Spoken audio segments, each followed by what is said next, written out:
নারায়ণগঞ্জ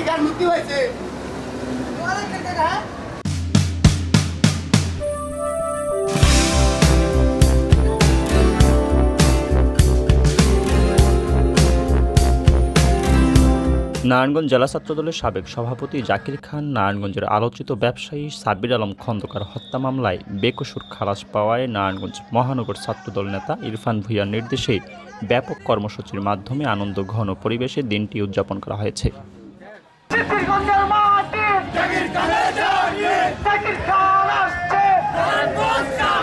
মঙ্গলবার 7 জানুয়ারি দুপুর থেকে রাত পর্যন্ত নারায়ণগঞ্জ সিটি কর্পোরেশনের সিদ্ধিরগঞ্জ থানাধীন 10টি ওয়ার্ডের গুরুত্বপূর্ণ point Chittagong road bus stand, Mijmiji, Hirajhil, Chittagong road housing, SO road, Burma stand, Jalkupi বাজার, এনায়েতনগর, আইলপাড়া এলাকায় ইরফান ভূঁইয়ার নির্দেশে মসজিদে মসজিদে দোয়া, মিলাদ মাহফিল, মিষ্টি বিতরণ ও আনন্দ মিছিল করে উৎসাহ উদ্দীপনার মধ্য দিয়ে বিভিন্ন ইউনিটের নেতাকর্মীরা এই সকল কর্মসূচি পালন করে।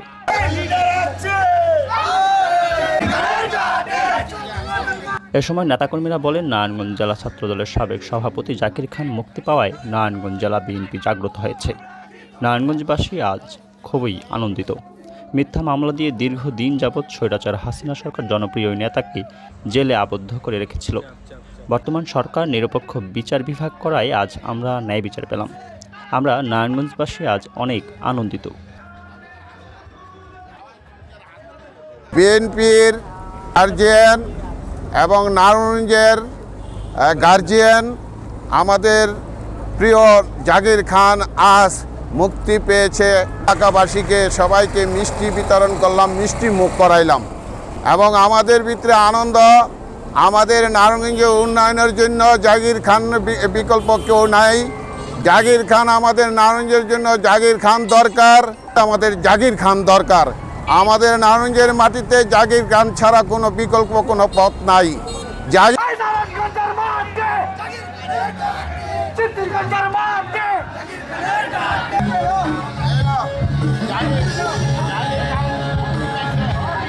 খানে আমাদের এই বিএনপির জাতীয়বাদী দলের হাল ধরার মতো শক্তিশালী একজন নেতা এবং সেই নেতা আজকে মুক্তি পাইছে।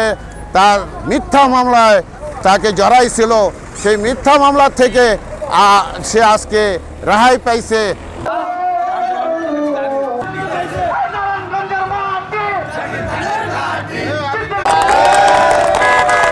আগামীতে আমরা চাই আমাদের জাকির খান আরও নারায়ণগঞ্জের খুব উন্নয়নমূলক কাজ করবে এবং জাকির